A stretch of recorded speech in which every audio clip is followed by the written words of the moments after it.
Well, good morning to you today. It is Tuesday morning and it is July the 7th. Our devotion for today is entitled Seeking the Good of the City. Jeremiah 29:7. Seek the peace and prosperity of the city to which I have carried you into exile. Pray to the Lord for it, because if it prospers, you too will prosper.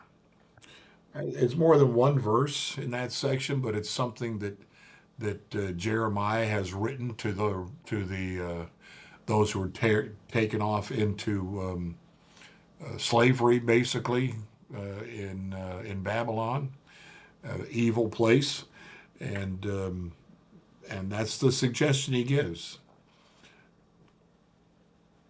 treat them well, live your lives there, live them to their best, and be a blessing. Then, as the end of this says, pray to the Lord for it, because if it prospers, you too will prosper. In other words, we can be the key to things moving well and well oiled kind of thing.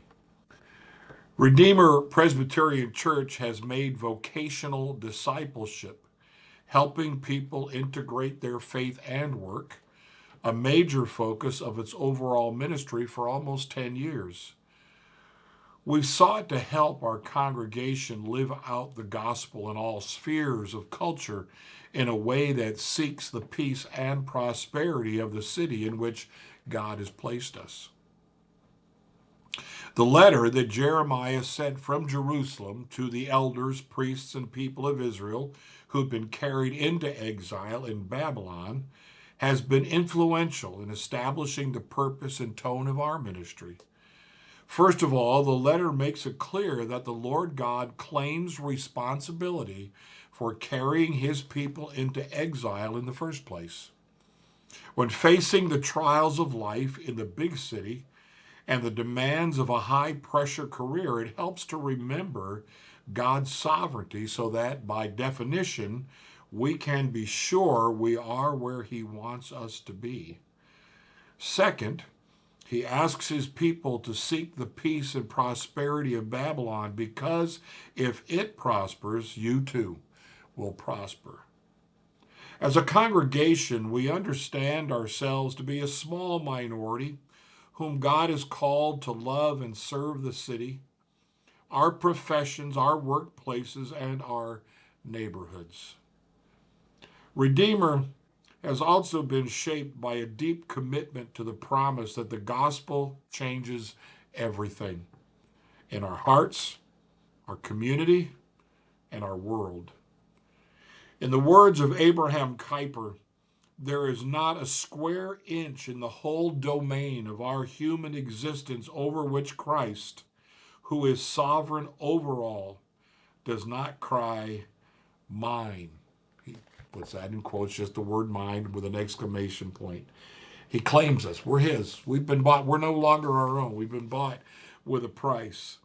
And so through him and in him, we can serve the city in such a way that it's a blessing to them, to our neighbors, to our co-workers, to wherever the Lord has us in the places where we live.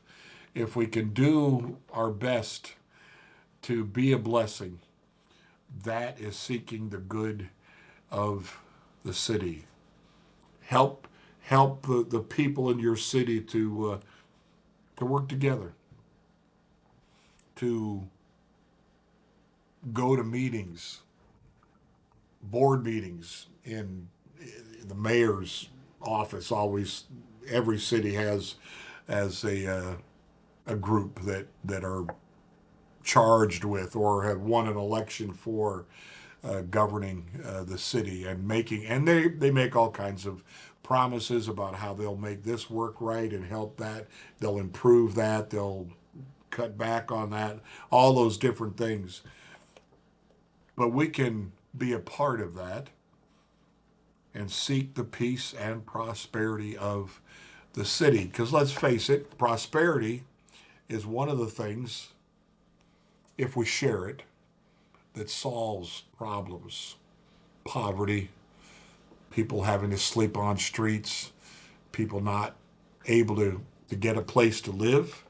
Um, as I say that, I'm thinking right now of the gentleman that Rodney mentions, who lived in that hotel that caught fire a couple weeks ago.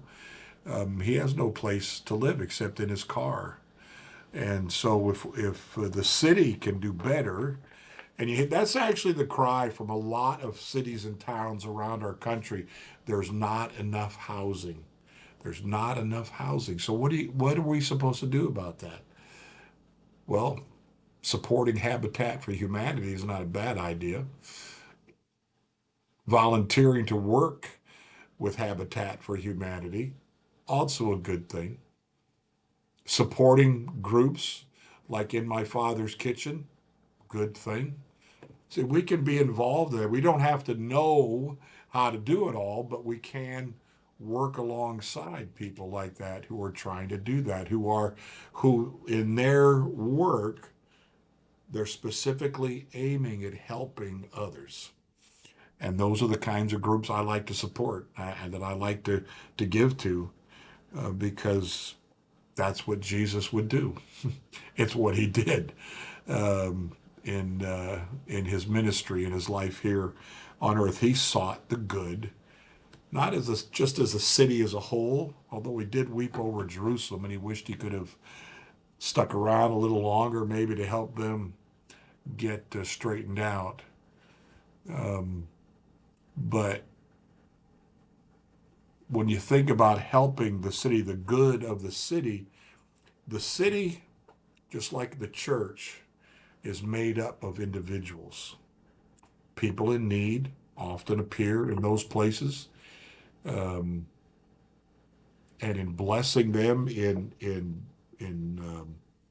seeking the peace and the prosperity, not for ourselves but for others. Um, that helps. That gets things straightened out. It can remove a problem that we keep recognizing is there. We just don't know what to do about it, and that's why it's a positive thing to try and get involved in some way in helping the least of these, in helping our city thrive, and that I don't know how it all works out. I'm totally ignorant of how all the details get worked out in those ways, but bringing jobs into a city and a town, giving people a place, an opportunity for them to get a paying job so that they can, and I'm sure it's not going to be looked at as prosperity, but at least they'll have some money to call their own. They'll be able to buy things they want. They'll be able to give to others, possibly. Maybe if they work two jobs or they work more hours than what most people work. Those are the I don't know. It just rolls through my head that this picture from Jeremiah 29:7 says, "Do your best where you're at. Be a blessing to the place you're living. Go ahead and live your regular life. Marry your children off to the people who live there." I mean, that for many Jewish folks back in that day, that would be a no. We can't intermarry because they'll take our faith away. But plant your gardens. Um, build your home nice. Though just those I don't know, they just run through my head. It's been a long day for me today. Not been a good one. But in doing these, God sent them there in the first place. Why? Well, because they weren't being obedient to Him and the prophets, and that's why they were punished and sent to Babylon. And I can't imagine. I'm getting a picture in my head right now of them getting this letter from Jeremiah and somebody's reading it out loud to them, and they're going, "What? Help Babylonians? You got to be kidding me! We don't want to bless them." Um, and that's based. I say that based on the fact that in the temple in Jerusalem, no nobody but Jews were allowed past a certain point. They believed that God created Gentiles, and this is what they literally believed. God created Gentiles. There were so many Gentiles in the world because God needed fuel for the fires of hell. And that's what they thought of Gentiles. Now, Gentiles turned the table on that one, unfortunately, come World War II and all that happened to the Jewish people. Um, they don't want to, we judge people, and that's the problem. We judge people of certain races, from certain countries, of certain skin colors, whatever. We just have that sinful tendency to size people up, not know anything about them, don't really know what they're thinking, what they're doing. We just size them up and we pass judgment on them. That's not a blessing. That's not a way. That's not a way to seek the peace and prosperity of the city in which we live. In other words, I'm saying what we need to do is reach out to these people, get to know them. I've had that experience over the years, and it's always a blessing. It's always a blessing to get to know people when you visit them in their cultures and you hear their stories. My first, well, it wasn't really my first trip down to Guatemala, but that in 2016 when I went down to Chuichimal, which is part of Totonicapan, and visited there. The hospitality of those people overwhelmed me. They would not let me. There was a little store across the street. One of the church members owned it, older couple, and we had done some work in the morning, and I went over there to get a soda, or as we say in the Midwest, a pop. And so there was a young lady who worked in there, and I asked her for a Coke, and she kind of seemed nervous about that. And she put the Coke on the table, on the counter, and I was reaching for some money, and she kept kind of looking over my shoulder like, what's going on? You know. And I turned around and looked, and there were two gentlemen from the church who were on their leadership board, and they're both back there shaking their heads. No, they didn't want me to have to buy a thing. They just wanted to treat me basically. And I already had quite the reputation of being a Coca-Cola drinker. And they assured me when I went down and we started doing some shoveling work, they wanted to make sure I knew there was plenty of Coke. I didn't have to worry about that. But again, just that hospitality, that's a blessing. I don't see, if we could do the same thing in our culture, which I don't know that we do all the time and do very well, um, it does bless others. Now you feel guilty that those people are paying for this for you. I got back at them though the next day. I went to that same store knowing that kids were getting out of school at that time, and they came in, and I had told the young lady, I'll pay, let them have whatever they want, I'll pay for it. And I loved it. It was so much fun seeing the smiles on those kids' faces. And they too were wondering what's going on here? What's this gringo doing here? And it just, I loved it. I really did. I loved it. And they were seeking my good, I guess. At that, the last day I was there, we drove up to, well, it was right near a volcano, and there was a I wouldn't call it a lake. It was more of a big pond of water that was all warm water, and it was very enjoyable to get in and float there. And had one of the young kids come over by me. He couldn't swim, and so I leaned against the wall and I put him on my knee and was bouncing him there, and he was just having a good time. It's fun to have fun.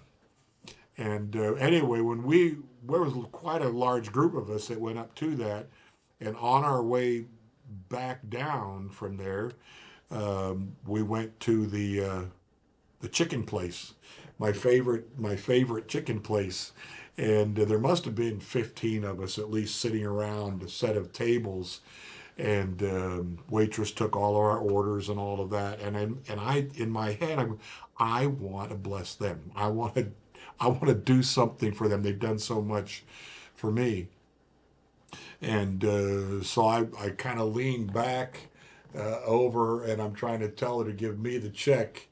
And next thing you know, she's got the same look on her face that the young lady in the store had, and she was getting the same treatment.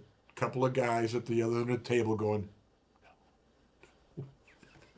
So, I mean, it's just enjoyable to get to know other people. I grew up in Streator, Illinois. I was hardly any uh, African Americans in Streator. They literally lived on the other side of the tracks. There were a lot of train tracks in Streator, and this apartment building, if you can call it that, was made of brick. Streator had a brick factory in its history. A lot of the streets were brick. A lot of buildings were brick, but it sure didn't look very attractive. But then I came here to Johnson City, and next thing I know, the gym is full of black guys playing basketball with me, and I'm playing with them, and I'm learning a whole new culture when that happens. Nobody taught me to dribble between my legs or behind my back or any of those kinds of things at all. But it was enjoyable. It was fun because they interact in a different way, and really, it felt like a different culture to me. And I was blessed to get to know them, and still some of them around. Some of them still show up for Saturday morning basketball. But I ramble now because I'm tired. And this letter from Jeremiah to the captives in Babylon is very read more of the verses around Jeremiah 29:7, and it paints a fuller picture than just this one verse. So blessings to you today on this Tuesday, and pray for me that Tuesday goes better than Monday. Thank you.